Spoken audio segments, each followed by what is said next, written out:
I don't want you to relate a subjective asset to being perfect or not perfect. He's like, what I want you to focus on is make your process in creating the thing perfect and make that process the focus of the perfection. So like if you focus on actually executing the production well and you focus on hitting all the steps, and if we hit all these steps correctly, then we're going to crush this production, then everything is going to go easier.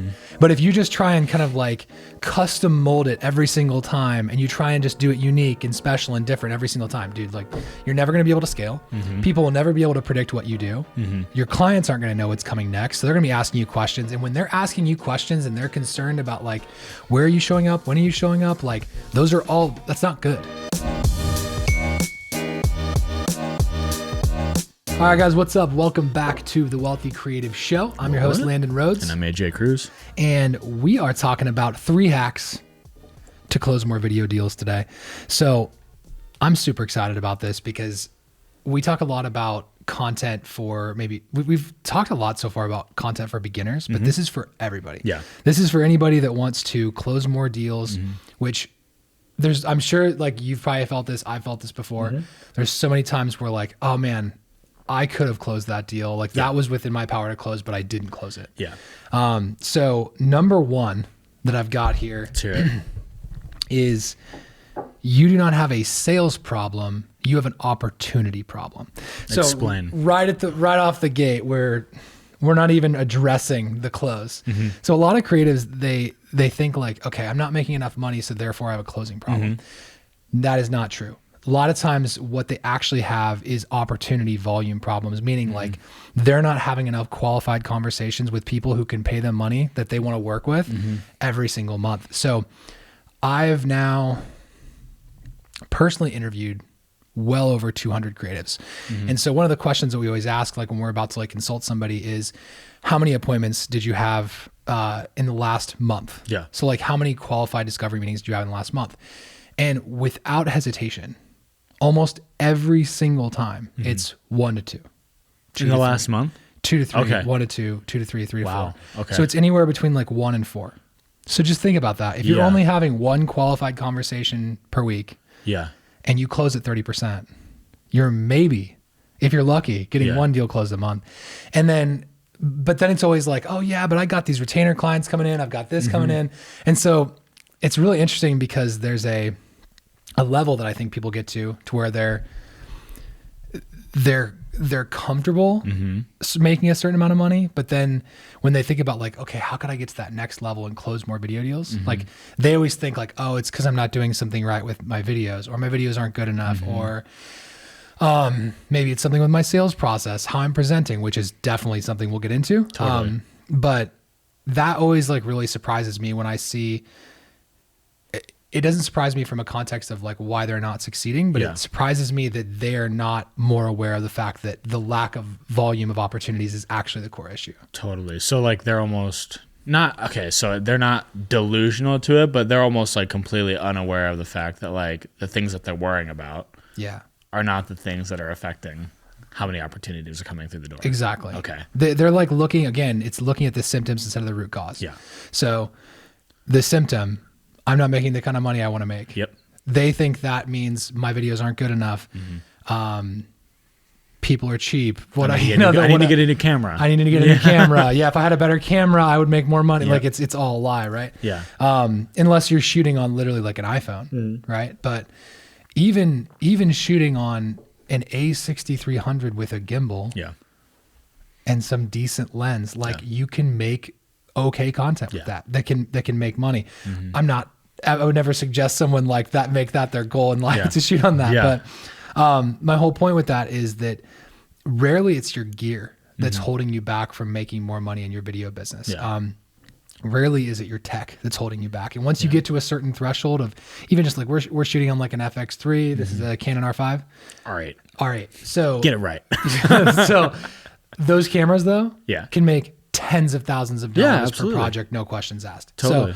So once you've unlocked that, you realize like, okay, it's not a camera thing anymore. Yeah, absolutely. Can you give like just one brief example of like how somebody can maybe start getting some more opportunities through the door? Yeah.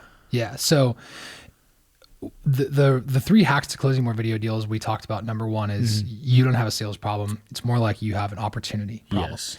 And so if you have an opportunity problem, that means you're not getting enough qualified conversations through the door every single month to have like legitimate, like, hey, tell me about your business. What's going on? So one, you're just not talking to enough people. Like that's by and large, like one of the biggest things. They're just not talking to enough people. Yeah. And where that stems from, I think, is from a place of isolation. Interesting. Most creatives are isolated from the business world. So they might be plugged into maybe the production services, like their friends, like they're contractors on other productions, and they're kind of like in that sphere. Yeah. But then when it comes to actually like networking with business owners and learning more about business owners, it's almost like they're on like a different island than those people. But if you're a video agency owner and you're trying to scale, you're trying to build something, you have to be plugged in to the people who could ultimately pay you. Like you need to be in their circles. So one thing that we just did really right, I think from the very beginning, is we got plugged into a local chamber, BNI groups, Centersphere, all those different things we got plugged in. And even though I didn't stay in them for that long, I got in there, I met the people I needed to meet. And then like, as soon as I had kind of exhausted that resource, essentially, I went to the next group, and then it was masterminds. Then it was, events, out of town, stuff like that. But being plugged in to the actual social pipeline of business owners and the events that they're attending, like that's how you actually get more opportunity volume, because in order for someone to pay you, they have to first know about you. And if you're not known, that is a liability. Totally. Especially in like a regional area. So, and anybody who is like starting off in the video agency space, I'm always going to, encourage them, do it locally first. Like find a way to get a foothold locally, because if you can't, like, if you're not able to film and produce content locally right off the bat, it's going to be really tough to go from like, I'm here in my city alone, and then you're going to this city over here, and that's your first time filming. Like that's just going to be really tough. And I don't actually know a lot of people that have done that.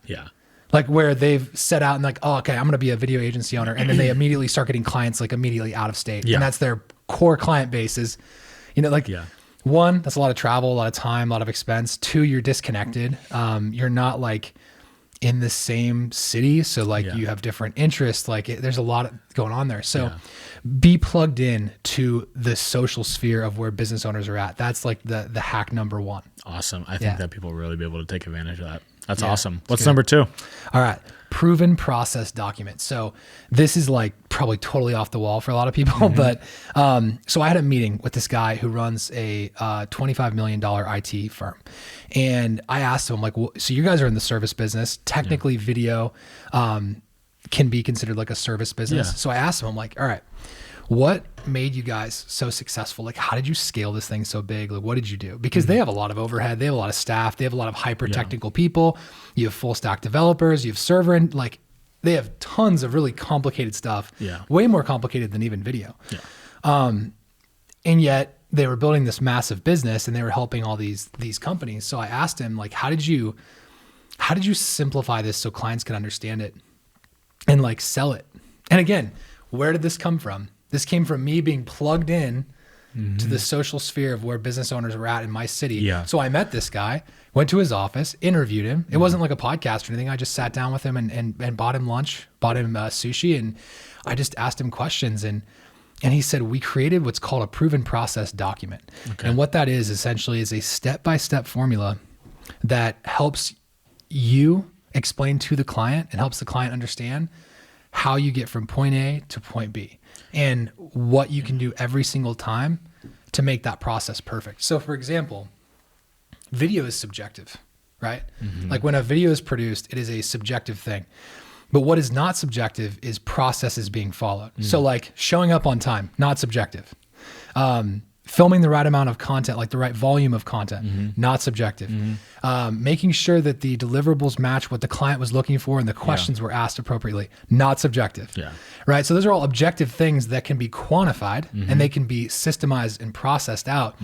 But what most creatives think is they're just kind of like in this world where, okay, well, every time I do it, it's unique. Every time I do it, it's special. It's like people hate that. No. And it's like, super unreliable is the other part. Totally unreliable. Right. Yeah. Can I do like a quick like run through of like a mock proven process of like what I would say to a client? Totally. Is that cool? Let's hear it. Okay. So say a client comes and reaches out to us and like, okay, cool. What can we expect from you when it comes to working with you?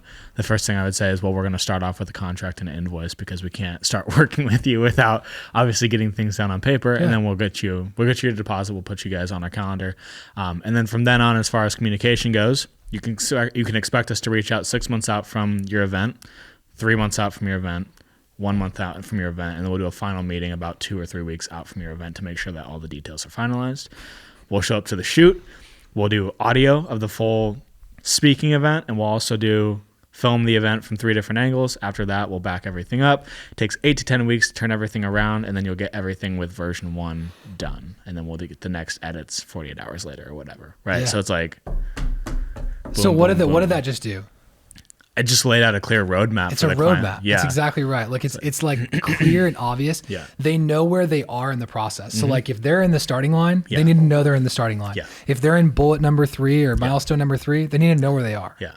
And it's amazing how little questions we get about our process when we proactively explain this. Yeah. Like I'll even do it now. I'll just pull up, because this will be helpful for creatives. They can literally like steal this, but totally.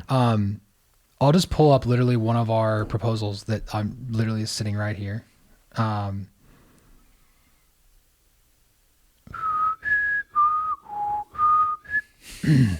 throw that music over it. I thought we were about to do like the Hunger Games, like.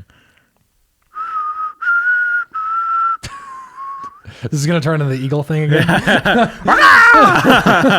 All right, so I've got I've got our proven process doc right here. So we break everything down on the video production side into 4 steps. So we have pre-production, production, post-production, delivery. Yeah. Okay. So pre-pro, pretty simple. Conduct that initial onboarding call. Then we go into pinning down shoot locations, tentative dates, interview questions, B-roll shot list. So right out the gate, we are now isolating pre-production as a phase where they're like, okay, cool. So we're in the pre-production phase. This is how they're going to do it. So when they refer back and they're like, wait, what's next in the process? Okay. Have they done our interview questions? Okay, cool. And then, we'll submit those for review. But the reason clients love this so much is because they know where they're at in the process. And so I'm going to roll through this and then we're going to go back to like the rest of the story with 5 nines. Perfect. But, cause I just think that this was super like tactical and people can just like steal this and put it on their proposals. So, by the way, most creatives don't send proposals. So that's another huge issue, which we're going to get into next. But, or excuse me, if they are doing proposals, they're just sending them. They're not actually presenting them. Yep.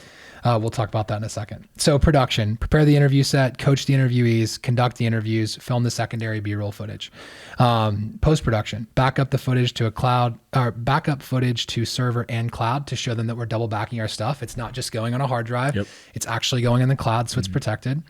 Because we're a big fan of like, this is a great thing to adopt too if you're a creative, is 2 is 1, 1 is none. Because if it's on the card, I just practically consider it gone. Yep. And then when it gets on one hard drive, it's like, okay, we're like somewhat safe. Yeah. And then you keep going along. Yeah. So we like to have 2 to 3 different backups for that. Then we'll go ahead into adding licensed music, animated title cards, stuff like that in the post-production world. And then we get into delivery. So submit version 1 for revision and approval. So this is really important. Notice that I'm saying version 1. Okay, this is version 1.0. Then we receive your edits, make the suggested edits. Okay, then we're delivering the final cut through a Vimeo link. And then we are delivering in different formats associated, like once it's approved, basically we'll cut it to the different formats. But just right there, we're showing them like you have 2 opportunities for revisions. But what happens with most creatives when they get into a post-production rut? They don't realize like, oh, I forgot to tell my client that they only get 1 revision. And then they end up doing a ton of post work for free or a bunch of retouching. And if the expectation's not set properly from the beginning, then the client thinks they can just kind of keep coming back and keep coming back, keep coming back. But when you set that expectation from the beginning with a proven process doc, you protect yourself, you make sure the client starts to feel safe because they know you've done this before too. And I think that's like a huge subconscious part of this when it comes to closing more video deals is if you have a proven process, automatically I trust you more. Absolutely. Like you don't hop on, you don't buy an iPhone and then wonder, man, I wonder if they have it planned out what happens next after I open my iPhone and turn it on. Like you don't leave the grocery store or you don't leave the grocery store aisle and head towards the checkout aisle and be like, man, I wonder what I do next. Yeah. It's not because it's common sense. It's because it is common sense, but it's also because it's been like trained. Yeah. You can see the process and it's very like clear and defined. So they know, hey, come to the checkout, put your groceries on the counter and then buy and then leave. You know, you're not just going to like walk down the aisle and then you're like stuck forever. You're like, I have my groceries, but I'll never leave the grocery store again. I'm stuck here forever. and I think that like, you know, we're obviously oversimplifying and overgeneralizing a little bit, but when people have a clear indication of what they're supposed to do, everything moves easier. Mm-hmm. There's way less confusion. There's less question. Like you don't see people asking questions. I've got all these groceries. Like where do I go next? And the same thing with an iPhone. Like that's more technically complicated. Yeah. Okay, now that I have this thing, like what do I do? Yeah. They walk you through every single on screen, right? So proven process docs are super powerful because they systemize your production. And the one thing that this guy told me that was huge, he said, I don't want you to relate a subjective asset to being perfect or not perfect. He's like, what I want you to focus on is make your process in creating the thing perfect and make that process the kind of like the focus of the perfection. So like if you focus on actually executing the production well, and you focus on hitting all the steps, and if we hit all these steps correctly, then we're going to crush this production, then everything is going to go easier. But if you just try and kind of like custom mold it every single time, and you try and just do it unique and special and different every single time, dude, like you're never going to be able to scale. People will never be able to predict what you do.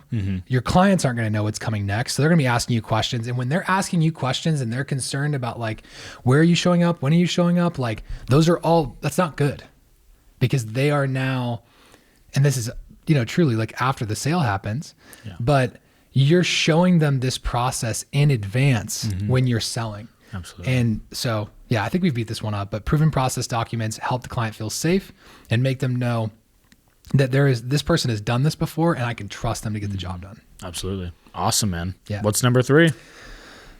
It's my favorite one. Yeah. I'm excited. Stop sending quotes via email. I literally talk to people every single day who the number one complaint that I hear from creatives as it relates to selling is that they hate getting ghosted. Okay. Why does that happen? Well, number one, they're not actually finding out the true budget during the discovery call, if they even have a discovery call. So they talk to the client and the client's like, we want this video. They're like, cool. What's your budget? Client says, $2. No. They usually say, we don't know. We've never done this before. Right.